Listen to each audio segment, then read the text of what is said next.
Je vais t'expliquer aujourd'hui comment résoudre une équation lorsqu'on est en présence de fractions, donc de division à l'intérieur de l'équation elle-même. Donc, je vais t'expliquer trois exemples différents qui pourront peut-être te guider dans ta pratique un petit peu plus loin.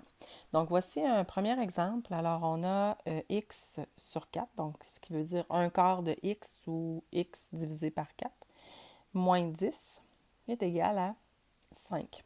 Donc, pour résoudre ce genre d'équation-là, en fait, le x, présentement, est divisé par 4. Ensuite, on soustrait 10 pour arriver à 5. Donc, si on pense à la dernière opération qui a été faite pour arriver au résultat qui est 5, c'était la soustraction de 10. Donc, c'est de cette opération-là qu'on va faire l'inverse pour débuter notre résolution. Donc, on va y aller avec plus 10 à gauche pour éliminer le moins 10, donc pour annuler. Et on va faire la même chose à droite. Ce qui fait qu'on se retrouve avec x sur 4 est égal à 15 parce que moins 10 plus 10, ça s'annule. Et là, on a, en fait, si on raisonne, là, c'est un nombre qu'on ne connaît pas, qui est divisé par 4, qui doit donner 15. Alors, si on veut retrouver ce nombre-là, il s'agit en fait de faire l'opération inverse, de venir multiplier par 4. Alors, si je multiplie par 4 à gauche, je fais la même chose à droite.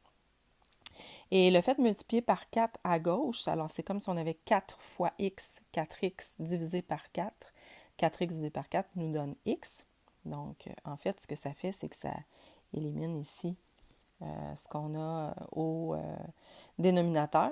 Et x est égal à 60. Et si j'essaie de valider avec l'équation du départ, donc x divisé par 4 moins 10 égale 5, 60 divisé par 4 donne 15, moins 10, ça donne bien 5. Maintenant, je vais t'expliquer un autre type d'équation, donc un autre exemple, où on a la division. Donc 3x plus 12 divisé par 3, donc tout le bloc est divisé par 3, est égal à 20.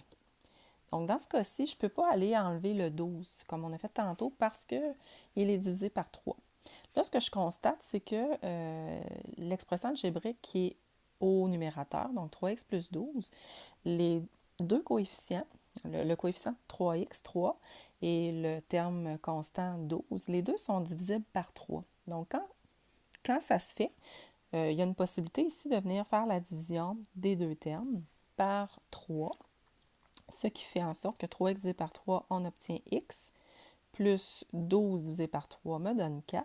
Et comme ça, c'était en fait le dénominateur qui était 3, ça n'affecte que l'expression algébrique qui est au numérateur, et c'est toujours égal à 20.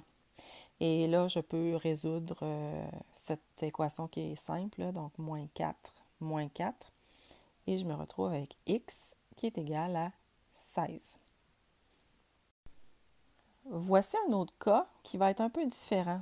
Donc, par exemple, 2x plus 10 divisé par 3 est égal à 10.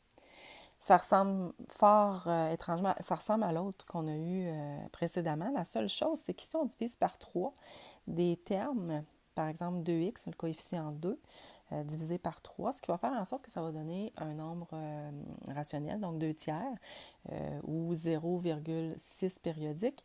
Et ça, des fois, c'est un petit peu moins commode pour faire les calculs. Donc, voici ce qu'on peut faire à ce moment-là. Quand on a des divisions par 3, par 6, par 7, par 9.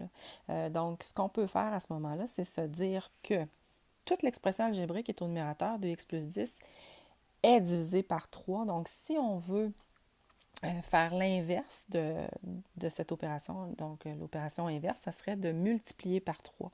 Donc, ce que je peux venir faire ici, c'est multiplier tout le bloc que j'ai ici à gauche par 3 et je vais multiplier le terme de droite par 3 également. Ce qui fait que, comme on a vu tantôt, si je multiplie par 3 et que je redivise par 3 ensuite, ça s'annule. Il ne me reste que 2x plus 10 à gauche et à droite, j'ai 30. Et j'ai maintenant une équation qui est plus simple à résoudre. Donc, je vais venir faire moins 10 à gauche, moins 10 à droite. J'obtiens 2x qui est égal à 20. Et opération inverse ici pour enlever le coefficient 2. pour obtenir un seul x. Donc, je divise par 2 des deux côtés et j'obtiens que x est égal à 10.